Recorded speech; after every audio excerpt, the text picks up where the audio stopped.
آج کے دور کی جو سب سے بڑی جنگ ہے وہ میڈیا کی جنگ ہے اسلام کے خلاف. جس نے میڈیا میں جا کر اسلام کی دفاع کی یقیناً اس نے اللہ کے راستے میں جہاد کیا. میڈیا ایک بزنس فرم ہے. کریں گے کیا وہ لوگ جس سے پیسہ ملے ہو؟ پیسہ اگر مسلمان کو میرا باپ بولنے سے ملتا تو انہیں اپنے باپ کو گالی دے کے مسلمان کو باپ پکار کے کماتا.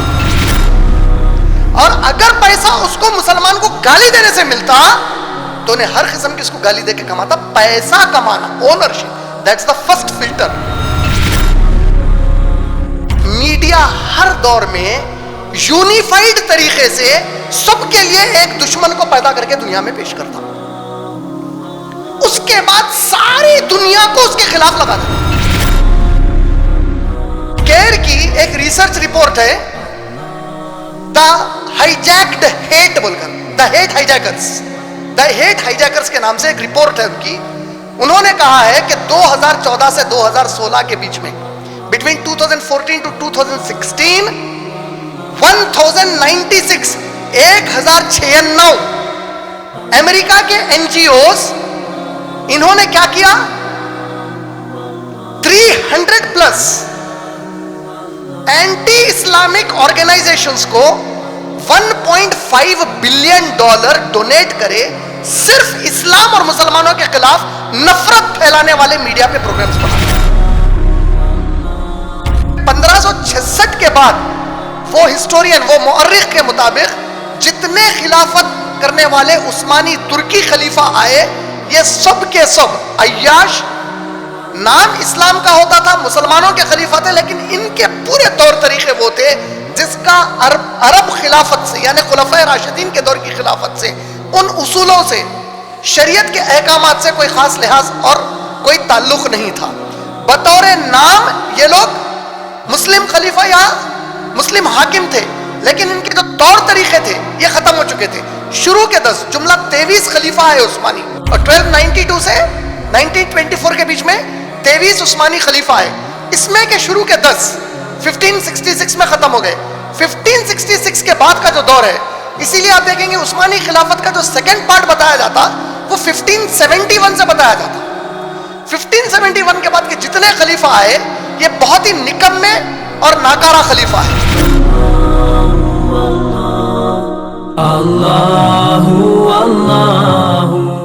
السلام علیکم ورحمۃ اللہ وبرکاتہ.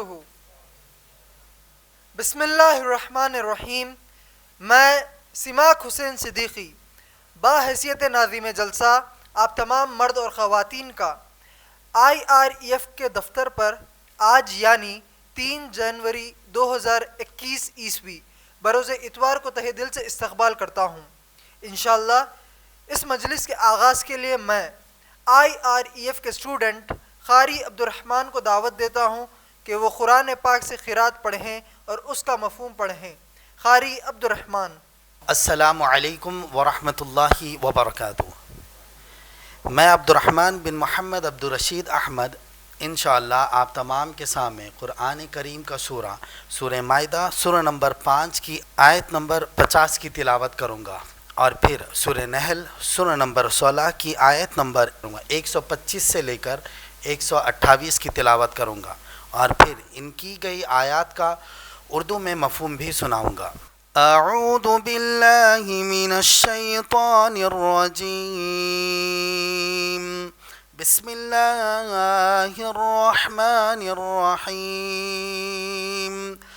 افحکم الجاہلیت یبغون ومن احسن من اللہ حکما لقوم یوقنون. یا ایہا الذین آمنوا لا تتخذوا اليهود والنصارى أولياء، بعضهم أولياء بعض، واتقوا الله إن كنتم مؤمنين. يا أيها الذين آمنوا لا تتخذوا اليهود والنصارى أولياء بعضهم أولياء بعض، واتقوا الله إن كنتم مؤمنين. والنصارى أولياء بعضهم أولياء بعض ومن يتولهم منكم فإنه منهم إن الله لا يهدي القوم الظالمين بسم الله الرحمن الرحيم ادعوا إلى سبيل ربك بالحكمة والموعظة الحسنة وجادلهم بالتي هي أحسن إن ربك هو أعلم بمن ضل عن سبيله وهو أعلم بالمهتدين وإن عاقبتم فعاقبوا بمثل ما عوقبتم به ولئن صبرتم لهو خير للصابرين واصبر وما صبروك إلا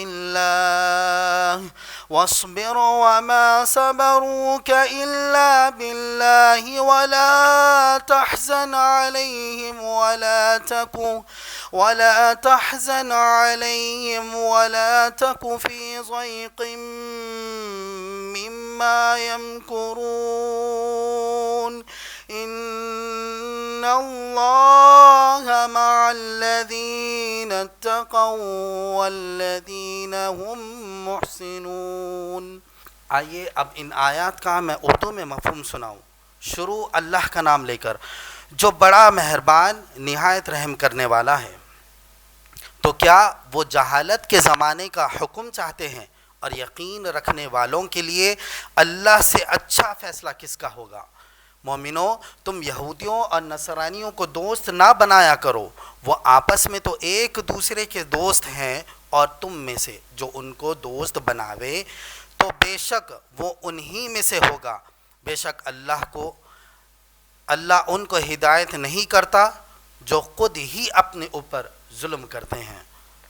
آپ صلی اللہ علیہ وسلم اپنے رب کی راہ کی طرف علم کی باتوں سے اور اچھی نصیحتوں کے ذریعے سے بلاویں اور ان کے ساتھ اچھے طریقے سے بحث کیجئے. واقعی آپ کا رب خوب جانتا ہے اس کو جو راستے سے گم ہو، اور اس کو بھی خوب جانتا ہے جو راستے پر چلتا ہے. اور اگر تم بدلہ لینے لگو تو اتنا ہی بدلہ لو جتنا کہ تمہارے ساتھ برتاؤ کیا گیا ہے، اور تم صبر کرو تو وہ صبر کرنے والوں کے حق میں بہت ہی اچھا ہوگا. اور آپ صلی اللہ علیہ وسلم صبر کیجئے. آپ کا صبر کرنا اللہ ہی کی توفیق سے ہے، اور آپ ان پر غم نہ کریں اور جو تدبیریں وہ کرتے ہیں ان سے بھی تنگ نہ ہو جائیں. اور اللہ ان کے ساتھ ہوتا ہے جو اللہ سے ڈرتے ہیں اور جو نیک کام کرتے ہیں. اسی کے ساتھ میں اپنا مفہوم ختم کرتا ہوں. وآخر دعوانا ان الحمدللہ رب العالمین. انشاءاللہ اس سے پہلے کہ میں میرے والد جناب عمران صدر IREF کو بیان کی دعوت دوں، آپ تمام کو IREF کا مختصر تعارف دیتا چلوں. الحمدللہ IREF یعنی Islamic research and educational foundation February 1998 عیسوی میں قائم کیا گیا اسلام کا دعوتی ادارہ ہے، جس کا بنیادی مقصد ہے غیر مسلمانوں اور گمراہ مسلمانوں کو قرآن اور حدیث با فہم و منہج صحابہ رضی اللہ تعالی عنہم اجمعین دعوت دیں. ماشاءاللہ اسی مقصد کو حاصل کرنے کے لیے IREF حیدرآباد میں، سارے ہندوستان میں اور بے شمار باہر کے ممالک میں انگلش اور اردو زبان میں بیانات غیر مسلم مذہبی علم والوں سے مناظرے، مباحثہ وغیرہ میں شرکت کرتا ہے یا پھر IREF منعقد کرتا ہے. الحمدللہ جناب عمران ابھی تک USA، Canada, UK، Australia, New Zealand, Malaysia, Singapore, Thailand, Ireland, Scotland کے علاوہ تمام گلف ممالک میں بھی پروگرامز کیے ہیں۔ الحمدللہ IREF کے تمام کام جناب عمران پریزیڈنٹ آف IREF کی نگرانی میں ہوتے ہیں۔ سال میں ایک دفعہ ہونے والے دعویٰ ٹریننگ پروگرام میں IREF پر 200 سے زیادہ بچے اور بچیوں کو اسلام اور کمپیریٹیو ریلیجن یعنی اسلام اور تقابلی مذاہب پر پبلک سپیکر کی حیثیت سے جناب عمران نے تیار کیے ہیں۔ ماشاءاللہ آپ لوگ youtube.com/IREF ویڈیوز کو ہمارے ویڈیوز کے لیے سبسکرائب کیجئے اور 9989031373 کے واٹس ایپ نمبر کو اپنے پاس ایڈ کیجئے اور ہم کو ایک میسیج بھیجیے۔ ہمارا FB پیج ہے facebook.com/IREFPOSTS۔ ماشاءاللہ جناب عمران کی پہلی اہلیہ یعنی میری والدہ محترمہ ندا گھریلو خاتون ہیں، جبکہ دوسری اہلیہ محترمہ امت المتین کی نگرانی میں IREF کا شعبہ خواتین 2005 عیسوی سے کام کرتا ہے۔ ہر سیٹرڈے کو محترمہ امت المتین اور میری بڑی بہن محترمہ سمیہ فاطمہ کے صرف خواتین کے لیے تقریر ہوتے ہیں۔ انشاءاللہ لاک ڈاؤن کی وجہ سے یہ رکا سلسلہ بہت جلد دوبارہ شروع ہو جائے گا۔ الحمدللہ ہر سنڈے کو جناب عمران اور خود میرے بیانات IREF پر مرد اور خواتین کے لیے ہوتے ہیں، یہ بھی لاک ڈاؤن کی وجہ سے رکا ہوا تھا۔ الحمدللہ سنڈے کے بیانات کے لاک ڈاؤن کے بعد پہلی بار 27 ستمبر 2020 سے آغاز ہوا۔ ماشاءاللہ لاک ڈاؤن سے قبل جناب عمران اردو میں اللہ کے 99 نام پر بیان کر رہے تھے۔ اسی سلسلے کو جاری رکھتے ہوئے آج بھی جناب عمران اللہ کی صفت اللہ الحکیم پر بیان کریں گے، جو اس اللہ کی صفت پر 5واں اجلاس ہوگا۔ اب میں جناب عمران کو دعوت دیتا ہوں کہ وہ آج کا اپنا بیان شروع کرے۔ جناب عمران۔ الحمدللہ رب العالمین والصلاة والسلام علی رسولہ الکریم وعلی آلہ واصحابہ اجمعین، اما بعد اعوذ باللہ من الشیطان الرجیم، بسم اللہ الرحمن الرحیم۔ یا ایہا الرسول بلغ ما انزل الیک من ربک، اما بعد قال رسول اللہ صلی اللہ علیہ وسلم بلغوا انی ولو آیا، رب اشرح لی صدری ویسر لی امری واحلل عقدۃ من لسانی یفقہوا قولی۔ اما بعد میں میرے تمام بھائیوں کا اور میری بہنوں کا اسلامی طریقے سے استقبال کرتا ہوں۔ السلام علیکم ورحمۃ اللہ وبرکاتہ، جس کا معنی ہے آپ تمام پر اللہ رب العالمین کی سلامتی ہو، رحمتیں ہوں اور برکتیں ہوں۔ ماشاءاللہ ہمارا جو پچھلا اجلاس تھا وہ اللہ الحکیم کے ضمن میں آج تک میڈیا کے عنوان پر تھا، اور آج بھی اسی عنوان کا اگلا اجلاس ہے، اور آج کا جو عنوان ہے اجلاس کا وہ ہے آج تک میڈیا کا تماشا۔ اب اس سے پہلے کہ میں آج کے عنوان پر آگے بڑھوں، چند اہم باتیں جو میں نے پچھلے اپنے اجلاس میں آپ لوگوں کے سامنے رکھی تھیں وہ بتا دوں کہ میں نے کہا تھا کہ آج تک میڈیا سے مراد میرا ہے ماس میڈیا، اور ماس میڈیا کا میں نے معنی سمجھاتے ہوئے بتایا تھا کہ ہر وہ ذریعہ، ہر وہ وسیلہ جو کسی دو چیزوں کو جڑاتا ہے اس کو میڈیا کہتے ہیں، اور بہت سارے انسانوں کو جب کوئی بات کسی ذریعے سے پہنچائی جاتی ہے تو اس ذریعے کو ماس میڈیا کہتے ہیں۔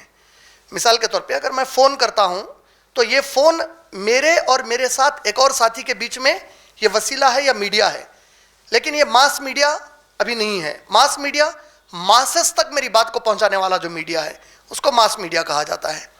اور ماس میڈیا کے ضمن میں نے بتایا تھا کہ جو ہمارے مسلمانوں کے حالات تھے وہ حالات کو مد نظر رکھتے ہوئے، اور پھر جو یورپ میں جسے ہم آج مغرب کہتے ہیں، ویسٹرن سوسائٹی یا ویسٹرن کنٹریز کہتے ہیں، ویسٹ کہتے ہیں عام زبان میں، ہماری بول چال کی زبان میں، تو ویسٹ میں جب انڈسٹریل ریولوشن آیا، یعنی مشینوں کا انقلاب آیا اور فیکٹریز، انڈسٹریز بننا شروع ہوئے وہاں پہ، یعنی صنعتیں بننا شروع ہوئیں، صنعتی انقلاب کے بعد ان کے پاس جو ترقی ہوئی وہ ترقی ایسی ترقی ہوئی جس میں مسلمان خاص طور پر سب سے زیادہ اس کے نگیٹو، منفی اثر میں آئے، اس کا سب سے بڑا نقصان اگر دنیا میں کسی کو پہنچا تو وہ امت مسلمہ کو پہنچا۔ اسی ضمن میں میں نے آپ لوگوں کے سامنے مسلمان امت کی نبی کریم صلی اللہ علیہ وسلم کے بعد سے لے کر یا آپ صلی اللہ علیہ وسلم کے زمانے سے لے کر بالکل حالیہ وقت تک کی ایک مختصر سی تاریخ بیان کرتے ہوئے بتایا تھا کہ مسلمانوں کا دور نبی صلی اللہ علیہ وسلم سے ابھی تک کس طرح گزرا۔ اسی بات کو پھر سے دہراتے ہوئے میں آج کے عنوان میں داخل ہو جاؤں گا انشاءاللہ۔ یہ تاریخیں یاد رکھنا ہمارے لیے بہت ضروری ہے۔ ساتھ میں آپ لوگ یہ سوچ رہے ہوں گے کہ یہ سب ٹاپکس جو میں بتا رہا ہوں ماس میڈیا وغیرہ سے ریلیٹڈ، یہ اللہ الحکیم کے ضمن میں کیوں ہمارے لیے اہم ہے؟ جیسا کہ ہم سب سے پہلی نشست میں یہ سمجھنے کی کوشش کی ہے کہ الحکیم جو اللہ کی صفت ہے، اس کا معنی ہے انصاف کے ساتھ حکم دینے والا، اور وہ اکیلی ذات جو حکم دینے کا اختیار رکھتی ہے اپنے مخلوق کو۔ اب جب آج کے دور میں اکثریت ان کی ہے جو اللہ اور رسول صلی اللہ علیہ وسلم کی نافرمان ہے، تو نافرمانی کے وجوہات میں ایک سب سے اہم وجہ یہ بھی ہے کہ ہم اللہ کے حکم کو سمجھے ہی نہیں، مانتے ہی نہیں ہیں اسی لیے، اور عمل بھی نہیں کرتے۔ دوسرا، جو اسلام کے اور اللہ کے دشمن ہیں وہ پوری طریقے سے اپنی محنت پر لگے ہوئے ہیں کہ انسانیت کو خالق کائنات، رب کائنات، اللہ رب العالمین کے احکامات سے غافل رکھیں، دور رکھیں، اور ان کے اوپر اپنی منمانی سے حکومتیں چلائیں اور ان کا ناجائز استعمال کر کے خود کا فائدہ کر لیں۔ یعنی سیلفش اور میٹیریلسٹک جو دنیا ہے، اس میں مادہ پرست دنیا میں ہر انسان دوسرے کا جو فائدہ اٹھانا چاہتا ہے، وہ بھرپور طریقے سے چند مٹھی بھر افراد جو اللہ پر ایمان نہیں رکھتے، مذہب پر ایمان نہیں رکھتے، آخرت پر ایمان نہیں رکھتے، ان لوگوں نے پوری اپنی توانائی، اپنے پورے پوٹینشیلز اور اپنی پوری انرجیز کو انویسٹ کیا باضابطہ کہ انسانیت کو اللہ سے غافل کر دیا جائے۔ اب جب تک میں وہ تمام چیزوں کو نہ سمجھوں گا جو استعمال کیے جا رہے ہیں اللہ سے اللہ کے بندوں کو دور کرنے کے لیے، اور جب تک میں یہ نہیں سمجھوں گا کہ کس طرح جانے یا انجانے، انٹینشنلی اور ان انٹینشنلی، ڈیلیبریٹلی اور وداؤٹ نوئنگ، مسلم امہ کس طرح ان کے چنگل میں پھنس گئی، تو آپ جیسے، ہم جیسے لوگ جو آنے والے کچھ اور سال اللہ تعالیٰ نے اگر حیات دیا ہے تو ہم رہیں گے، ہم ہمارے نوجوان بچوں کو، ہمارے نوجوان بچیوں کو، ہماری آنے والی نسلوں کو وہ کس طرح بتا کر جائیں کہ وہ کون سی چیزیں ہیں، وہ کون سے سامان ہیں، وہ کون سے میڈیم ہیں، وہ کون سے وسیلے ہیں، وہ کون سے ذریعے ہیں جو یہ لوگ استعمال کر رہے ہیں اسلام اور مسلمانوں کے خلاف۔ تو سب سے پہلے یہ سمجھنا اس لیے بھی ضروری ہے کیونکہ جنگ جیتنے کے ایک ترکیب میں بتایا جاتا ہے کہ جنگ آپ کے ہتھیار کے بھروسے پر نہیں جیتی جاتی، بلکہ جنگ سامنے والے کے ہتھیار کے معلومات کے بعد جیتی جاتی ہے، اس کے پاس کیا کیا ہے۔ اور یہ سیرت سے بھی ثابت ہے۔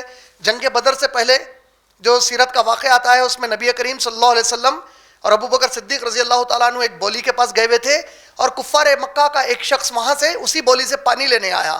محمد صلی اللہ علیہ وسلم نے ایک طریقے سے اس سے پوچھا کتنے اونٹ ہے، تاکہ اونٹ کتنے ہیں اس کے ذریعے سے ایک اندازہ لگایا جائے کہ کتنے لوگ لڑنے کے لیے آئے ہیں۔ ماشاءاللہ، تو سامنے والے کے بارے میں معلومات نکالنا تاکہ اس کی طاقت کا اندازہ ہو اور پھر آپ اپنی تیاری کریں جو اس سے بہتر ہو انشاءاللہ۔ تو یہ ہمارے لیے بھی اس طریقے سے یہ جاننا بہت ضروری ہے کہ آج کیا کیا چیزوں کے ذریعے سے اسلام اور مسلمانوں کے بارے میں ایک نیگیٹو پروپیگنڈا ہو رہا، کس طریقے سے مسلمان نسل کو اسلام سے دور کیا جا رہا، اور مسلمان کتنا آسانی سے اس چنگل میں پھنس چکے ہیں اور کتنے دنوں سے پھنس چکے ہیں، اور اس سے باہر نکلنے کی ترکیب اللہ الحکیم نے ہم کو کیا بتائی ہے ماشاءاللہ۔ تو اللہ الحکیم کی وہ تعلیم کو سمجھنے کے پہلے وہ تمام چیزوں کو اور حالات کو ہم نظر میں رکھیں جو ہمارے بیچ آج پوری زور سے، شور سے استعمال کیے جا رہے ہیں ہمارے خلاف۔ اسی بات کو ذہن میں رکھتے ہوئے میں آپ لوگوں کو یاد دلا دوں کہ جو مسلمانوں کی تاریخ ہے اس کو یاد رکھیے کہ نبی کریم صلی اللہ علیہ وسلم کی نبوت کا جو ٹائم ہے وہ 631 میں ختم ہو گیا، 631 سے 632 عیسوی کے بیچ میں ختم ہو گیا۔ 632 کرسچن ایرا تک محمد صلی اللہ علیہ وسلم اس دنیا سے رخصت ہو گئے، اور جب نبی کریم صلی اللہ علیہ وسلم اس دنیا کو چھوڑ کر گئے تو آج کا جو آپ کو سعودی عرب کا نقشہ دکھتا ہے، یہ پورا جو پیننسولا ہے جس کے تین طرف سے پورا پانی ہے، جس کو آج آپ سعودی عربیہ بولتے ہیں، اس کو اس زمانے میں حجاز پکارا جاتا تھا۔ یہ پورے علاقے پر نبی کریم صلی اللہ علیہ وسلم نے قرآن کے ذریعے سے اسلام کا قانون نافذ کر دیا تھا. اس کے بعد آیا خلفائے راشدین کا دور. یہ 30 سال کا دور رہا. 632 سے لے کر 661 تک کا جو دور ہے یہ خلفائے راشدین کا دور ہے.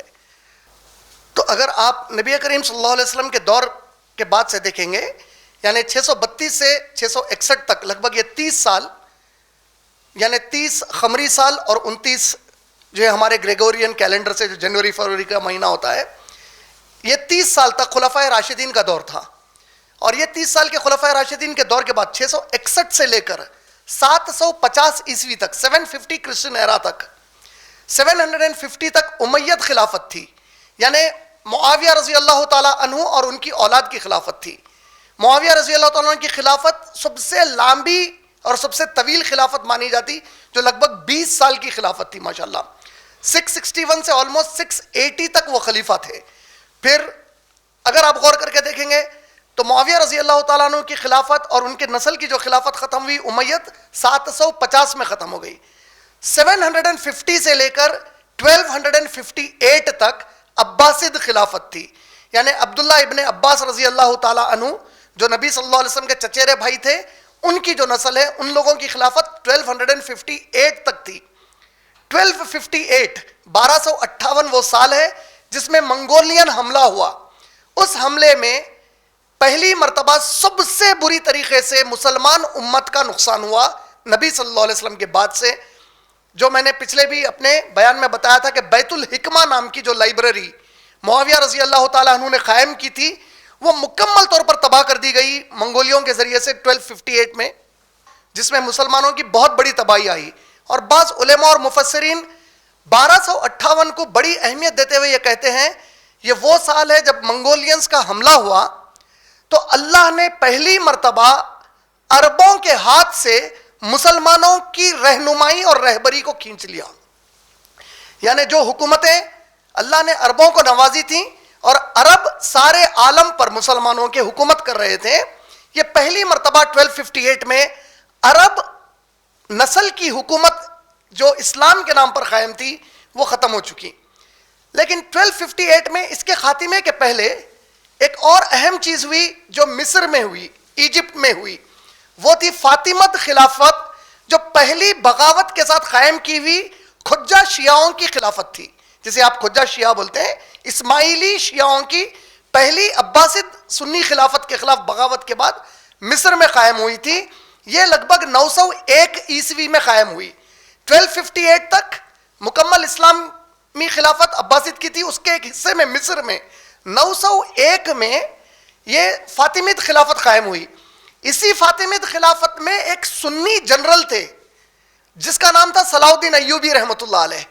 یہ ہے وہ صلاح الدین ایوبی رحمۃ اللہ علیہ جو بیت المقدس کروسیڈز جو ہو رہے تھے, جس میں عیسائی صلیبی جنگ, جو کرسچنز ہولی وار کے نام پہ مسلمانوں پر حملے کر رہے تھے فلسطین پر بیت المقدس قبضہ کرنے کے لیے, اللہ نے ان کو شکست کروایا صلاح الدین ایوبی رحمۃ اللہ علیہ کے ہاتھوں. اور اس کے بعد سے پھر مسلمانوں کے ہاتھوں میں وہاں سے ہمارے بیت المقدس جو ہاتھ میں آئی تو لگ بھگ 1960 تک ہمارے ہاتھ میں تھی ماشاءاللہ. یہ ایک چھوٹا سا حصہ یاد رکھنے کے لیے. لیکن اسی دور میں جب 1258 میں عباسد خلافت ختم ہو گئی تو وہیں پر ترکیوں کی پہلی مرتبہ غیر عرب ایک خلافت جنم لی. ترکیوں کی جو خلافت قائم ہوئی وہ 1292 میں پہلی بار قائم ہوئی. 1292 ہے وہ سال جس میں عثمان دا فرسٹ, جس کے نام سے عثمانی خلافت ہے, عثمان رضی اللہ تعالیٰ عنہ کے نام سے نہیں ہے, ایک ترک مسلمان جنرل تھے جس کا نام تھا عثمان دا ون. انہوں نے جو خلافت اپنے ہاتھ میں لی, یہ ترکیوں کی خلافت شروع ہوئی, یعنی غیر عرب خلیفہ پہلی مرتبہ امت مسلمہ کو ملے. 1292 سے 1924 مارچ تک, مارچ 1924 تک 1292, تھوڑی دیر کے لیے 1300 مان لیا جائے تو 1300 سے لے کے 1924 تک لگ بھگ 625 سال تک غیر عرب مسلم حکمران امت مسلمہ پر حکومت کی ہے. لیکن اس دوران بہت ساری چیزیں ہوئی جس میں سے ایک حصہ صفوید خلافت. صفوید خلافت جو آج کا ایران, عراق, یہ پورا علاقہ ہے, افغانستان کا جو ہے جو شمال کا علاقہ ہے, شمالی افغانستان کا علاقہ, عراق, ایران, یہ پورا جس کو پرشیا بولتے تھے, اس علاقے میں صفوید حکومت قائم ہوئی. یہ پہلی آفیشیل شیعہ حکومت قائم ہوئی. ان کے دور میں یہ لوگ کب قائم ہوئے؟ 1528 میں قائم ہوئے. یہ لوگ 1528 میں قائم ہوئے اور لگ بھگ 1720-1710 تک یہ لوگ رہے. یہ وہ دور ہے جس میں پہلی مرتبہ باضابطہ آفیشیل طریقے سے حکومت کے تحت, حکومتی سطح پر, حکومت کے حکم نامے کے تحت بی بی عائشہ, خلفائے راشدین اور صحابہ کو گالی گلوچ کرنا ایک رواج بن گیا. تب تک یہ رواج نہیں تھا. یہی وہ پیریڈ ہے جب ہندوستان میں 1526 اکبر بادشاہ, مغل بادشاہ, 1526 سے لے کر 1721 تک یہ پورا مغلوں کا سب سے پاورفل رول رہا. تو ہندوستان کا علاقہ مغلوں کے تحت ہو گیا, تو یہاں کی مسلم آبادی مغلوں کے تحت آ گئی. پرشیا کا پورا جو علاقہ تھا, یہ پرشیا کا پورا علاقہ کس کے تحت ہو گیا؟ صفوید حکومت کے تحت ہو گیا. بچا کیا باقی کی عثمانی خلافت میں؟ عرب علاقے بچ گئے, کانسٹنٹین ٹرکی وغیرہ جو آج کے ہیں, یہ پورے علاقے بچ گئے. جو یورپ کے حصوں کو لگ کر ہے وہ پورے علاقے بچ گئے. مڈل ایسٹ میں ان لوگوں کا جو حکومت تھی, مڈل ایسٹ مطلب وہی حجاز, دبئی, کویت, بحرین, یہ عمان, یہ پورے علاقوں میں عثمانی خلافت بچ گئی. یہ بات کو آپ لوگ اچھا ذہن میں رکھیے. اب ساتھ میں یہ بھی بتا دوں, ایک مؤرخ ہے, اس نے خاص تحقیق کی ہے عثمانی خلیفاؤں کے اوپر. عثمانی جو خلافت گزری 1292 سے 1924 تک, اس کا مین ریسرچ کا ایکسپرٹیز سبجیکٹ ان کے اوپر ہی ہے. لی, یہ مؤرخ کے مطابق عثمانی خلافت کے صرف شروع کے جو 10 خلیفہ تھے, یہ صحیح اسلامی عقیدے کے سب سے پاورفل خلیفہ تھے, جس کا دور ہے 1292 سے 1566 تک. یعنی 1566 کے بعد وہ ہسٹورین, وہ مؤرخ کے مطابق جتنے خلافت کرنے والے عثمانی ترکی خلیفہ آئے, یہ سب کے سب عیاش, نام اسلام کا ہوتا تھا, مسلمانوں کے خلیفہ تھے, لیکن ان کے پورے طور طریقے وہ تھے جس کا عرب خلافت سے, یعنی خلفائے راشدین کے دور کی خلافت سے, ان اصولوں سے, شریعت کے احکامات سے کوئی خاص لحاظ اور کوئی تعلق نہیں تھا. بطور نام یہ لوگ مسلم خلیفہ یا مسلم حاکم تھے, لیکن ان کے جو طور طریقے تھے یہ ختم ہو چکے تھے. شروع کے 10 جملہ 23 خلیفہ آئے عثمانی, اور 1292 سے 1924 کے بیچ میں 23 عثمانی خلیفہ آئے. اس میں کے شروع کے 10 1566 میں ختم ہو گئے. 1566 کے بعد کا جو دور ہے, اسی لیے آپ دیکھیں گے عثمانی خلافت کا جو سیکنڈ پارٹ بتایا جاتا وہ 1571 سے بتایا جاتا.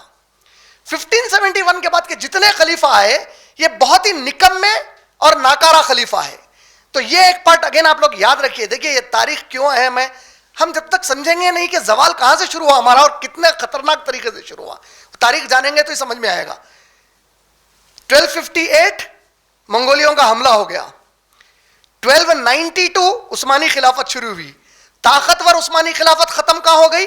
1566 میں ختم ہو گئی, 1566 میں ختم ہو گئی. اس کے بعد سے پورے گھٹیا خلیفہ آنا شروع ہو گئے.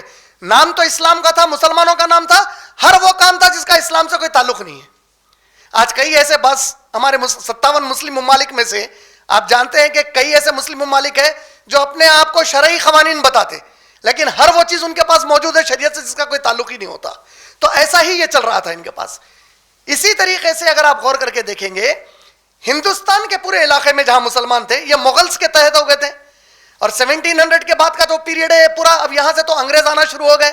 تو پھر 1947 تک یہاں کی جو مسلم آبادی حکومت پر تھی ایک زمانے تک, اب وہ آبادی یہاں کی میجورٹی ہندو آبادی کے ساتھ مل کر انگریزوں کا مقابلہ کر رہے تھے. تو یہ لوگ پورے کے پورے ادھر انگریزوں کے خلاف جنگ آزادی میں الجھے ہوئے تھے. یہ ایک مسلم آبادی ادھر پیک ہو گئی. صفوید خلافت آئی تو اس نے پورا عقیدہ ہی الگ کر دیا. انہوں نے پورا صحابہ کو گالی گلوچ کرنے والا. تو اتنا بڑا علاقہ اگر آپ غور کریں گے جو عرب زمین کے بعد آتا, عربوں کی زمین سے اوپر آ جائیں گے تو آپ عراق, ایران, یہ جو لگ لیتے علاقہ اور آپ کو, پھر ہندوستان, ملیشیا, انڈونیشیا کا, یہ پوری مسلم آبادی وہ عرب جو خلفائے راشدین اور صحابہ کے دور کے حکومت کرنے والے وہ عقیدے والے تھے، اس عقیدوں سے ٹوٹنا شروع ہو گئی، اور کئی دوسرے دنیاوی معاملات میں الجھ کر رہ گئے یہ لوگ. یہ مسلمانوں کی کیفیت عالمی سطح پر چل رہی تھی. مسلم دنیا میں کیا ہو رہا تھا؟ جو مڈل ایسٹ کا پارٹ ہے، اگرچہ کہ عثمانی خلافت نام کو تھی، اس کے بعد جو کچھ ہوا اس میں پھر وہ لوگ بھی فرینچ، برٹش اور پورچوگیز کالونیز بن گئے. کالونی کا مطلب کیا ہے؟ جہاں بھی انگریز حکومت کرے اس کو، انڈیا کو بھی اپنی برٹش کالونی بولتے تھے لوگ. جہاں کہیں انہوں نے حکومت کیا اس کو اپنی کالونی پکارتے تھے. تو برٹش کالونی، کئی علاقے ہمارے عرب ممالک کے برٹش کالونی تھے، یعنی جہاں پہ انگریز حکومت کرے. یو کے والے، گریٹ برٹن والے حکومت کر رہے تھے. بعض فرینچ کالونیز تھے، بعض پورچوگل کالونیز تھے. تو مسلمانوں کے یہ حصے افریقن کانٹیننٹ کے، جو ہے ناردرن پورے آدھا کانٹیننٹ ان لوگوں کے حوالے ہو چکا تھا. یہ پورے حالات سے مسلمان گزر رہے تھے. کب تک کی بات ہوگی؟ 1924 تک کی بات ہو گئی ہے. اس دوران 1492 جو اسپین کا ڈاؤن فال ہے وہ بھی بڑے معنی رکھتا. 700 سے لے کے 1492 تک اسپین کے علاقے میں مسلمان فلرش کر رہے تھے، ٹکڑوں میں بٹ گئے. عباسد خلافت 1258 میں ختم ہوئی، فاطمیت خلافت الگ بنی. عباسد خلافت کے تحت 700 یعنی معاویہ رضی اللہ عنہ کے دور میں پہنچ گئے تھے. کہاں؟ اسپین کو. اللہ نے اسپین کو ان کو حوالے کر کے اس طرح رکھا کہ دوسری طرف جو کچھ ہو رہا تھا نقصان، اس کے باوجود اسپین میں ان کی عزت پوری بچی ہوئی تھی. 1492 میں مسلمانوں کا اسپین میں بھی زوال آ گیا. تب گویا کیسا ہو گیا؟ خلفائے راشدین کا جو سورج کے ساتھ اٹھاوا شریعت والا، قرآن و حدیث والا اسلام تھا، دھیرے دھیرے ڈوبتے ڈوبتے ہر طرف سے نکل گیا. 1492 اسپین کا جو ڈاؤن فال ہے، یہ ڈاؤن فال کے بعد اب تو ہر جگہ تو کمزور ہو ہی چکے تھے، اب مسلمانوں میں وہ جان باقی نہیں تھی. 1492 اسپین کا ڈاؤن فال. 1566 میں پاورفل اسلامی خلافت عثمانیوں کی وہ بھی ختم ہو گئی. تو زیادہ فاصلہ نہیں ہے وہ بھی. اس دوران دیکھیے یورپ کیسے ڈیولپ ہو رہا تھا. یہ جو دوسرا حصہ ہے اس کا، یہ تو مسلمانوں کی کیفیت تھی. اس دوران یورپ کا جو ڈیولپمنٹ چل رہا تھا، 1440 میں شروعات ہے آج کے ماس میڈیا کی. 7 ماس میڈیا کہتے ہیں، مطلب 7 وہ چیزیں ہیں جس کو ماس میڈیا پکارا جاتا ہے. ماس میڈیا وہ چیزیں جو ماسس تک پیغام کو پہنچاتے ہیں. 7 کیا ہے وہ؟ سب سے پہلے ہے پرنٹنگ پریس، سیکنڈ ہے اس کے اندر ریکارڈنگز، تھرڈ ہے اس میں سنیما، فورتھ ہے اس میں ٹیلی ویژن، ففتھ ہے اس میں ریڈیو، سکستھ ہے اس میں انٹرنیٹ، اور سیونتھ ہے اس میں موبائل فونز. یہ 7 ماس میڈیا ہے. یہ 7 وہ چیزیں ہیں جس سے آپ بے شمار انسانی آبادی تک اپنی بات کو پہنچاتے ہیں. 7 چیزیں ہیں. شروعات کہاں سے ہوئی؟ پرنٹنگ پریس سے ہوئی. اس میں ہم لوگ لاسٹ ٹائم ڈیٹیل میں ڈسکس کریں مختصر میں. پیپر انڈسٹری پہلی مرتبہ جو دیکھی گئی وہ روم میں استعمال ہوئی، عیسیٰ علیہ السلام سے بھی پہلے، لیکن وہ شکل پیپر کی ایسی نہیں تھی جو آج آپ کی میری شکل ہے. پرنٹنگ کی اہمیت ہم نے اس کے اوپر بھی تفصیل سے بات کی کہ پرنٹنگ کا مطلب خالی پرنٹر پہ پرنٹ ہونے کا نہیں ہے. کوئی بھی چیز اگر لکھی گئی، کسی دوسری چیز پر نقش کی گئی، تو اس کا بھی شمار پرنٹنگ میں ہوگا. کس چیز سے پرنٹ کیے وہ ایک الگ معاملہ ہے. اسلام میں پرنٹ میڈیا کی بہت بڑی اہمیت کیوں ہے؟ کیونکہ اللہ نے قرآن کی شروعات ہی پڑھنے سے کی. اسی سورہ میں، سورہ علقہ سورہ نمبر 96 آیت نمبر 1 سے 5 میں 2 اہم چیزیں بتائیں. ایک پڑھو، یعنی کہ ہم کو توجہ دلائی، حکم دیا کہ پڑھو، تعلیم حاصل کرو. دوسرا اس میں ذکر کیا کہ تعلیم اپنے رب کے نام سے حاصل کرو، یعنی وہی تعلیم حاصل کرو جس سے رب راضی ہو. اور اس میں ایک اور بڑی اہم چیز کیا بتائی؟ ہم نے انسان کو وہ علم سکھایا جو نہیں جانتا تھا، اور قلم کے ذریعے علم سکھایا. تو قلم گویا پرنٹنگ میڈیا ہو گیا آپ کا. تو پرنٹ میڈیا کی اسلام نے بڑی اہمیت دی. صحابہ جب قرآن نازل ہوتی تھی تو لکھ لیا کرتے تھے، صحابہ اس کو محفوظ رکھ لیا کرتے تھے. یہ پرنٹ میڈیا کی اہمیت جو تھی. لیکن انقلاب جو آیا پرنٹ میڈیا کا وہ 1440 میں آیا. 1440 میں جب جرمنی میں جوہانس گوٹنبرگ اس نے پرنٹنگ مشین ایجاد کی. پرنٹنگ مشین کو جب اس نے پہلی مرتبہ انوینٹ کیا تو لازم ہے جو چیز آپ ہاتھ سے لکھ رہے ہیں اور اس کے مقابلے میں پرنٹنگ مشین پہ کوئی چیز پرنٹ ہو رہی، تو اگر پرنٹنگ مشین پہ 100 کاپی نکل گئے تو شاید آپ 100 پیج اتنی دیر میں لکھیں گے، وہاں 100 کاپیز نکل جاتے جب تک. تو پرنٹنگ میڈیا جیسا ہی انوینٹ ہوا، یہ وہ 1440 کا سال ہے جس کے بعد سے آج تک ویسٹ پھر پلٹ کر زوال کی طرف نہیں گیا. اس کے بعد ایک کے بعد ایک انہوں نے کئی چیزیں اور اضافہ کرتے چلے گئے جس سے کہ ان کی صلاحیتوں میں اضافہ ہوا, اور اس کا استعمال انہوں نے ایسے کیا کہ جو ان کے لیے تو فائدہ مند تھا لیکن ساری انسانیت کے لیے وہ نقصان دہ رہا, خاص طور پر مسلمانوں کے اور اسلام کے لیے بہت نقصان دہ رہا. اب اس بات کو سمجھتے ہوئے 1440 میں جب پرنٹنگ پریس ایجاد ہوا تو پچھلی بار بھی میں بتایا تھا کہ گوٹنسبرگ سب سے پہلی چیز کیا 180 بائبل پرنٹ کیا اس نے. تو گویا پرنٹنگ پریس کا پہلا استعمال اپنے خود کے مذہب کی تبلیغ کے لیے کیا گیا. پھر اس کے بعد کنگ لوتھر, مارٹن لوتھر, جس طرح ہمارے پاس انقلابی شاعر علامہ اقبال کو مانا جاتا, مارٹن لوتھر کو بہت بڑا پروٹیسٹنٹ انقلابی شاعر مانا جاتا. مارٹن لوتھر کے جو تھیسس تھی, دا 90 تھیسس کے نام سے, تھیسس مطلب ایک پورا کسی مضمون کے اوپر کوئی مواد جو لکھا جاتا, دا 90 تھیسس, یہ ہے وہ چیز جو سب سے زیادہ پرنٹ ہوئی جوہانس گوٹنبرگ کے پرنٹنگ پریس پہ. بتایا جاتا کہ 1440 میں جو اس نے پرنٹنگ پریس کو ایجاد کیا, 1440 سے 1530, صرف یہ 80 سال کے اندر, 90 سال کے اندر 27 سٹیز کے اندر پرنٹنگ پریس آ چکا تھا, اور آن این ایوریج ہر سال وہ لوگ 5 لاکھ سے زیادہ چیزیں شائع کر کے ساری دنیا میں عام کر رہے تھے. تو ایک معنوں میں وہ جو چاہتے تھے, وہ جو تبلیغ کرتے تھے, وہ عام ہونا شروع ہو گیا. اس کے بعد مسلمز یہ پیریڈ میں دیکھیے آپ, 1530 کا پیریڈ کا مطلب 1492 اسپین کا ڈاؤن فال ہو گیا. کچھ سالوں میں آخری جو عثمانی خلیفہ طاقتور تھے وہ کافی چیزوں میں الجھے ہوئے تھے, ان کا بھی زوال کا وقت قریب آ رہا تھا, ان کا بھی زوال ہو گیا. اس کے بعد یہ جو پیریڈ ہے, اس کے بعد سے انگریزوں نے کبھی پلٹ کر, جسے ہم عام زبان میں انگریز کہتے ہیں, یعنی ویسٹرنرز نے, مغربی ان حکومتوں نے اپنے زوال کی طرف پلٹ کر نہیں دیکھا. نیکسٹ جو امپورٹنٹ فیز ہے جس کو انڈسٹریل ریولوشن بولتے ہیں, وہ 1700 سے 1930 کے بیچ کا فیز ہے. اس میں بغیر تفصیلات میں بہت زیادہ گئے کہ جو اہم چیزیں ہمارے لیے بہت اہم ہیں ان کا ذکر کر دوں. 1829 میں ٹائپ رائٹر انوینٹ ہوا. WS برٹ نامی شخص نے 1829 میں ٹائپ رائٹر کو انوینٹ کیا. ٹائپ رائٹر اگین ایک میکینیکل انوینشن تھا جو کافی پرنٹنگ میں کام آیا. اسی طریقے سے 1876 میں ٹیلی فون انوینٹ کیا الیگزینڈر گراہم بیل نے. اگین ٹیلی فون ایک بڑا انقلاب لے کے آیا پوری دنیا کے اندر. اسی طریقے سے 1894 میں ریڈیو انوینٹ ہوا. مارکونی نام کا ایک سائنٹسٹ انوینٹر, اس نے ریڈیو کا ایجاد کیا. 1918 تک آ گئے. اب آپ 1918 میں سینما کی انڈسٹری گرو ہونا شروع ہوئی. سینما کی انڈسٹری گرو ہونے کا مطلب تھیٹرز آنا شروع ہو گئے جہاں پہ موویز اور فلمز دیکھے جاتے, جس کا تفصیل سے تذکرہ میں پچھلے اس میں کیا. خاص چیز اس میں بتانے کی ایک آپ لوگوں کو بتا دوں, 1895 میں فرانس میں 2 بھائی تھے جو لومینی بردرز کے نام سے مشہور ہیں. ان لوگوں نے پہلی مرتبہ وہ ویڈیو کیمرہ, وہ کیمرہ ایجاد کیا جو موویز کے ریکارڈنگ کے لیے کام آتا تھا. 1895 میں, 1895 میں. اس سے بھی بڑی خاص بات توجہ کی یہ ہے, جیسا ہی انہوں نے وہ ایجاد کیا کیمرہ, کیمرے کے ایجاد کے 6 مہینے کے بعد انہوں نے اپنی پہلی ٹرپ بامبے کو کی, اور یہی ان کی ٹرپ ہے جو بالی ووڈ کی بیج ڈالی.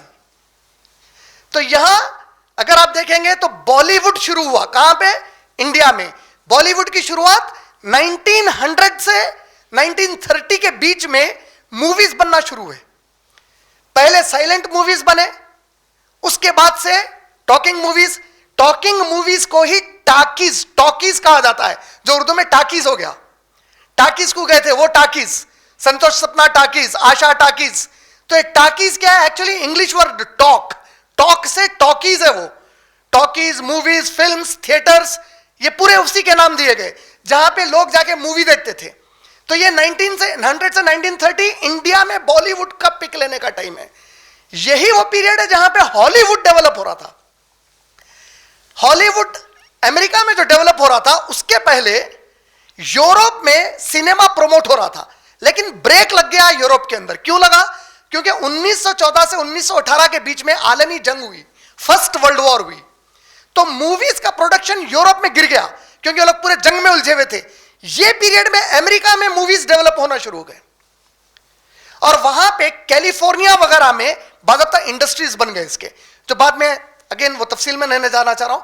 ہالی ووڈ انڈسٹری جو فلمز کی انڈسٹری بنی, ساتھ میں ڈزنی لینڈ وہیں پہ قائم ہوا. تو ڈزنی ایک آدمی کا نام ہے, ہالی ووڈ جو انڈسٹری ہے, ہالی نامی ایک لڑکی تھی ایک بہت امیر آدمی کی, اس کے بیٹی کے نام سے ہالی ووڈ بن گیا ہو جا کے, اور اسی طریقے سے ڈزنی لینڈ, ڈزنی بول کر ایک شخص تھا اس کے نام سے ڈزنی لینڈ بنا.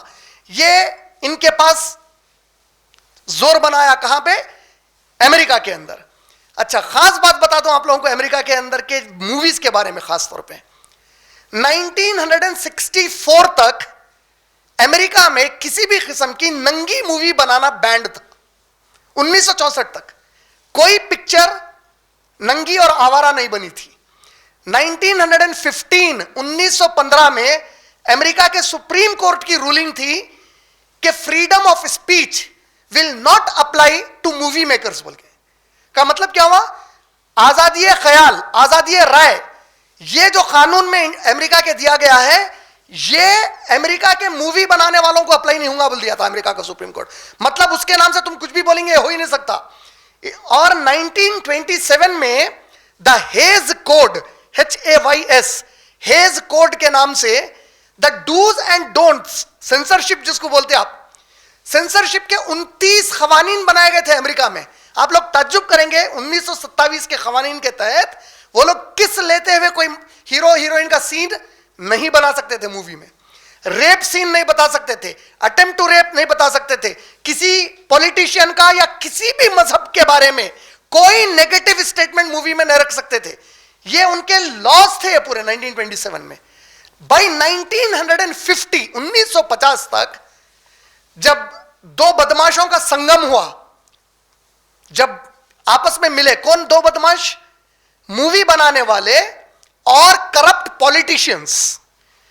تو مووی بنانے والوں کو یہ لگا کہ ہم پیسہ کما ہی نہیں سکتے اگر اتنے اخلاق کے موویز بنانا شروع کر دیا تو پولیٹیشینز کو فنڈنگ کرنا شروع کرے, وہ لوگ پولیٹیشینز کو سپورٹ کرنا شروع کرے. اس کے بعد تو روزویلٹ امریکہ کا جو پریزیڈنٹ تھا, امریکہ کی تاریخ میں وہ پہلا پریزیڈنٹ ہے جس کی کیمپیننگ میں ہالی ووڈ کے ٹاپ فلم سٹارز اس وقت کے آئے. تو اب کیا ہو گیا, جب فلم میکرز فلم سٹارز آنے لگے تو وہ لوگ آنے والے پولیٹیشین کو بولنے لگے کہ جب تم حکومت پہ ہوگے تو ہمارے چند مطالبات ہیں تم پورے کرنا. فلم ایکٹر تو مشہور ہوتا, فلم ایکٹر کی کیمپیننگ سے لوگوں پہ اثر پڑتا. دیکھیے اب یہ ماس میڈیا کا استعمال بتا رہا ہوں میں آپ کو, چونکہ ایک ماس فگر ہے, پبلک فگر ہوتا ایکٹر, اب وہ کیمپیننگ کر رہا کسی پولیٹیشین کے لیے. جیسے ہی وہ پولیٹیشین جیت گیا ان کے مطالبات کو وہ پارلیمنٹ میں آ کے, سینٹ میں آ کے پورے کرنا شروع کرے. 1952 میں وہی سپریم کورٹ آف امریکہ 1915 کے اس لا کو ختم کر دیا. کون سے؟ وہ اخلاق کے دائرے والے لا کو. 1964 میں دا پون بروکر بول کر پہلی آوارہ مووی بنی ہے امریکہ کی, اور اس کے بعد سے پھر پلٹ کر وہ لوگ کبھی بھی نہیں دیکھے. ہر گزرتے ہوئے سال میں اس کو اور آزاد خیالی کی طرف لے کے چلے گئے. تو یہ ایک پورا سنیما قائم ہوا وہاں پہ. خاص چیز اس کے اندر یہ ہے کہ جب ہالی ووڈ قائم ہوا اور موویز بنانے کے لیے قائم ہوا تو ان کی ایک اسٹریٹجی بنی. اسٹریٹجی کیا ہے؟ آپ دنیا کی کوئی مووی دیکھ لو جا کر, کوئی بھی مووی دنیا کی بول رہا ہوں میں آپ کو, 4 تھیم کے اوپر بنتی. یہ 4 تھیم اگر ایک بھی تھیم اس میں کی مائنس رہی وہ مووی کبھی تھیٹر میں نہیں آتی, کبھی ٹیلی ویژن پہ نہیں آتی. پہلی تھیوری اس میں یہ ہوتی کہ ویسٹ از بیسٹ کے کانسیپٹ کو پروموٹ کرنا پڑتا آپ کو. مغرب سب سے اچھا ہے, سب سے کلچرڈ وہ لوگ ہیں, سب سے سویلائزڈ وہ لوگ ہیں, سب سے اچھے وہی لوگ ہیں. ڈیموکریسی سب سے بہترین طریقہ ہے, اس کے مقابلے میں ہر چیز بکواس ہے. یہ پروموٹ کرنا لازم ہے ان کے لیے. سیکنڈ ہوتی slapstick comedy. Slapstick comedy کا پہلا کیریکٹر ہے Charlie Chaplin. What is slapstick comedy? جو چیز آپ لوگوں میں پروموٹ کرنا چاہ رہے ہیں اس کو سائلنٹ مووی بنا کر مسخرے بنے سے پروموٹ کرو. مار توڑ, ہنسی مذاق, واہیات چیز, عورت کی شکل لے لینا, عورت کے ساتھ چھلر پنے کرنا, پہلے مذاق بنا کے سائلنٹ مذاق. دیکھنے والی آڈینس کیسا دیکھ رہی؟ مسلمان بیٹھ کے نہیں دیکھ رہے ہو, وہ لوگ دیکھ رہے ہیں جو مذہب سے کافی دور ہے. تو ان کے دماغ کو پہلے کیسا بنایا جا رہا؟ سائلنٹ طریقے سے چلتا ہی ہے. ارے مذاق ہے, صرف مذاق, انہیں سیریس نہیں کرا, کامیڈین ہے انہیں, تو اس کو بولتے ہیں سلیپ سٹک کامیڈی, مار توڑ, یہ سب چیزیں آ گئے اس کے اندر. تھرڈ اس کے اندر ہے culture promotion of life style. آپ کا جو کلچر ہے آپ کے علاقے کا, آپ اس کو بڑے پیارے ڈھنگ سے پروموٹ کریں گے. اس کی گندی بھی اگر کوئی چیز ہے تو اس کو بڑے اچھے ہنر کے ساتھ پیش کریں گے آپ. کلچرل پروموشن یا لائف سٹائل پروموشن. اور فورتھ ہے میوزک. اور میوزک کے کلچر میں always western music shall be a dominant factor of a movie. تو آپ کتنے بھی کوئی دنیا کے مووی کو جا کر دیکھو, ان کا جو میوزک اس کے اندر رہے گا اس میں غالب ویسٹرن میوزک آئے گی برابر. یہ 4 مین تھیمز ہے دنیا میں. آپ کچھ بھی پکچر بناؤ یا سیریل بناؤ, اس کے خلاف آپ نہیں جا سکتے. یہ ایک انٹرنیشنل بغیر لکھا ہوا ایک لا سیٹ ہو گیا. اب یہ انڈیا کے بالی ووڈ کے اندر بھی کچھ فیکٹرز مین پلے کرے. جو مؤرخین انڈیا کے بالی ووڈ کی تاریخ کے اوپر کتابیں لکھے, ان کا ماننا یہ ہے کہ سب سے زیادہ انڈیا کا بالی ووڈ آج تک بھی 1900 سے لے کے آج 2021 تک بھی جو سب سے زیادہ چیز سے متاثر ہے اور جس کو کسی نہ کسی شکل میں ہائی لائٹ کر کے لاتا ہے تاکہ لوگوں کے دماغ بنائے جائیں, وہ ہے مہا بھارت اور رامائن. کوئی نہ کوئی شکل سے مہا بھارت یا رامائن کی کوئی ایک چیز کسی ایک طریقے سے ہر مووی میں یا سیریل میں پروموٹ ہوتی. سمپلسٹ وے آف پروموشن ہے رام, بس اتنا جملہ کافی ہے اس میں. So you have promoted Ramayan. سمجھ رہے ہیں آپ, کسی نہ کسی طریقے سے. اچھا دیکھیے, آپ مووی کے جو پروڈکشنز ہوتے, انیشیل جب پکچر کو آپ جیسے دیکھنا شروع کرتے تو کسی ایک دیوی دیوتا کی تصویر کے ساتھ وہ پروڈکشن کے نام کے ساتھ آتا.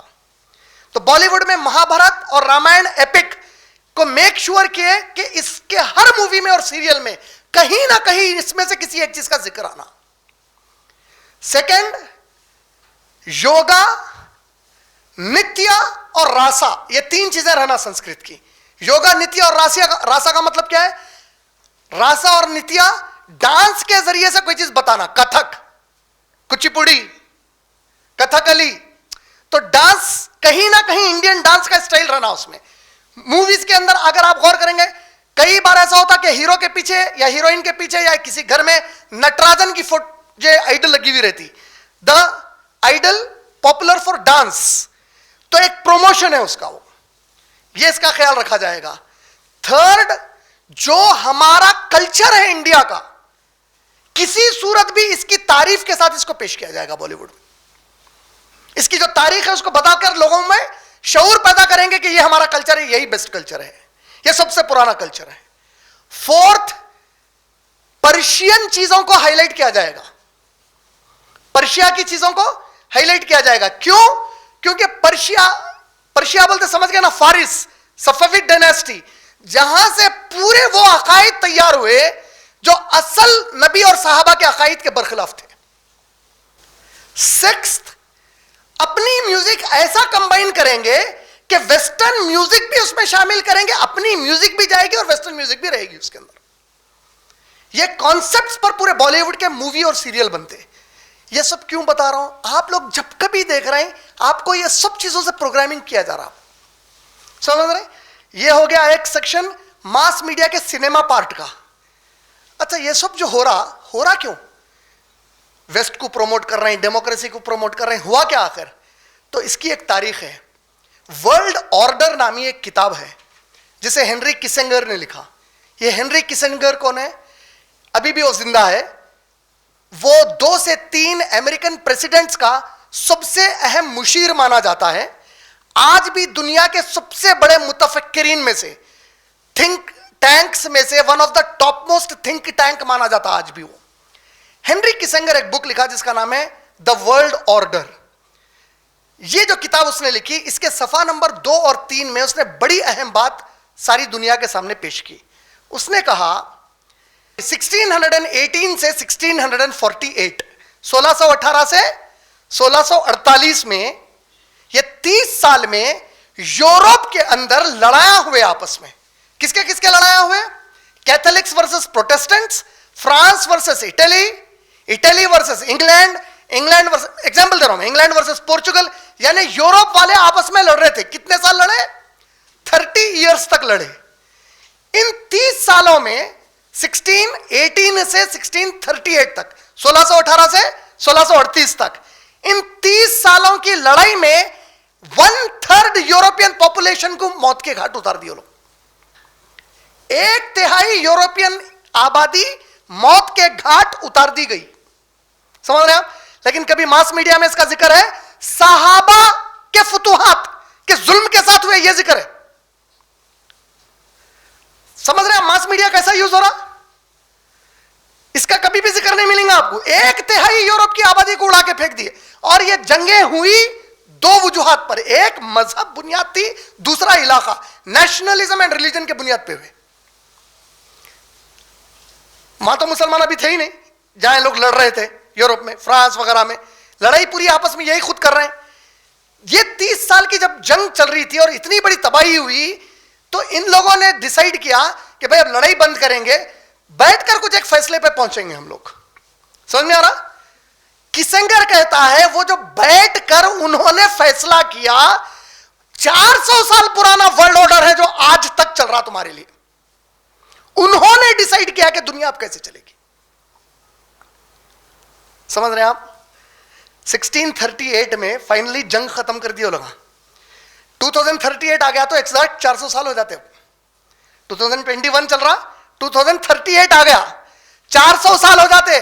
کسنگر, ہنری کسنگر بولتا ہے ساری دنیا جو چل رہی, اسی لیے وہ کتاب کا نام ہی اس نے ورلڈ آرڈر رکھا. انہوں نے جو ڈیسائیڈ کیا کہ دنیا کیسی چلے گی, وہی طریقے پہ ساری دنیا کی حکومتیں بنی ہوئی ہیں. تو انہوں نے کیا ڈیسائیڈ کیا؟ انہوں نے ڈیسائیڈ کیا کہ اختلافی سیاسی نظریات ہمارے ملک میں رہنا چاہیے. ہر بار ایک ہی شخص نہیں رہے گا تو یہ عین خلیفہ کے خلاف چلے گا. خلیفہ ہے عمر ابن خطاب ہیں تو جب تک آپ باحیات تھے خلیفہ ہیں. ابو بکر صدیق ہیں تو جب تک باحیات ہیں خلیفہ ہیں. عثمان غنی ہے تو جب تک باحیات ہیں خلیفہ ہیں. علی ابن طالب ہے جب تک باحیات ہیں خلیفہ ہیں. حسن رضی اللہ تعالیٰ نے خود سے خلافت چھوڑ دی, یہ الگ بات ہے, اس کی گنجائش ہے. لیکن انہوں نے کہا کہ ایسا نظام ہونا دنیا میں جہاں ایک ہی شخص ہمیشہ نہیں رہنا, اس کو بدلتے رہو. تو اس کو بدلتے رہنے کیا کریں گے؟ ہم اختلافی سیاسی پارٹیوں کو قائم کریں گے, جس کو آپ اپوزیشن پارٹیز بولتے ہیں. آج اپوزیشن پارٹیز کیا کریں گے؟ جیسا ہی کوئی حکومت بنے گی اپوزیشن پارٹی ان پر تنقیدیں شروع کرے گی, اور جو تنقیدیں یہ لوگ کر رہے ہیں اس کو ہم لوگوں میں عام کریں گے. سمجھ رہے ہیں؟ تو ہو گیا کیا؟ رعایا حاکم سے کبھی مطمئن نہیں ہے. جب رعایا حاکم سے مطمئن نہیں ہوتی تو حاکم ڈر میں رہتا کہ یہ لوگ میرے کو کب کیا کرتے. جب حاکم وہ ڈر میں آتا, ہر وہ کام کرتا انہیں جو یا تو عوام کو خوش کرنے والے ہوتے یا عوام پر ظلم کرنے والے ہوتے. دو ہی آپشن ہے اس کے پاس. اب انہیں حکومت میں رہنا ہے, 2 ہی چیزاں کرنا, وہ کام کر دو بھائی جس سے عوام خوش رہتی, یا کچل دو ان کو تاکہ یہ لوگ ہمارے خلاف سر نہ اٹھائیں. 2 ہی چیزیں ہوں گی اب. اور دیکھیے یہ پورا مزاج اسلام کے خلاف تھا. جب یہ ڈیسائیڈ کیا انہوں نے تو یہاں ڈیسیژن پہ رکے نہیں, بولتا ہنری کسنگر. اب یہ ڈیسائیڈ کرے کہ جو ڈیموکریسی کا ہم جو کانسیپٹ لے رہے ہیں اب یہ پوری دنیا کے مشرق اور مغرب کی طرف نظر ڈالیں گے. ذرا آپ یورپ میں بیٹھ کے پلان کرے. ان کے لیے ایسٹ کیا ہے؟ پورا سعودی عرب, Middle East, Iraq, Iran, India, Indonesia, China, Japan, یہ پورے ان کے ایسٹ میں چلے گئے. ان کا ویسٹ کیا ہے؟ ٹرکی. سب سے پہلے ٹرکی لگتا ان کو, ٹرکی, پھر اس کے بعد یو ایس اے, وہ پورا ایک کانٹیننٹ, امریکن کانٹیننٹ. اب پوری دنیا میں ادھر ادھر نظر ڈال کر دیکھیں گے, اگر کوئی بھی یہ نظریے پر نہیں ہے تو جو بھی میڈیا ہم استعمال کر سکتے پرنٹنگ کا, اس کو استعمال کر کے اس کے برخلاف جو بھی ہے ان کو باربیرک بتائیں گے, وحشی بتائیں گے, انسیویلائزڈ بول کر پیش کریں گے ان کو, غیر مہذب بول کر پیش کریں گے ان کو